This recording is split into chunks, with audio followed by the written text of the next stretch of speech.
I'm going to test out a hack that I saw online for an easy way to slice and eat a mango. So you'll need a glass for this and a knife and cutting board. So there's a really big pit in the center of a mango, so you slice down the side, right alongside that pit, like that.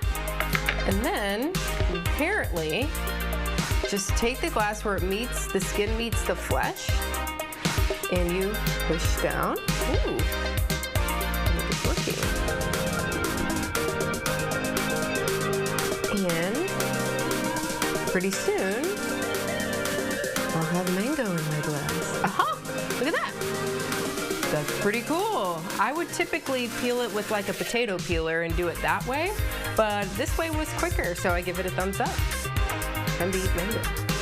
It was a good mango too. Maggie ate most of the mango. Oh, I like mango a lot. Yeah, I like that. I like that a Yeah. lot. It got more than what I was expecting it to Me get, too. actually. Yeah. Yeah, and I was, you know, even before I got done, I was like, okay, do I need a thick or thin lip on the, you know, edge of the glass? I don't to know see if that about helped? that, but I definitely think probably the wider, the better. 'Cause Okay. the mango's for the size of the mango, so that you get the most out of it.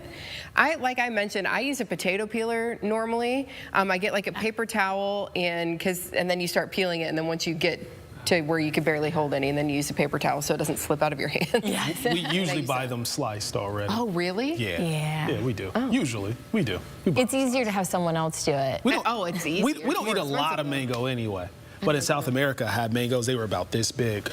You bite into that thing, juice Dripping. just drips everywhere. Oh, the sweetest mango in the world. Yeah.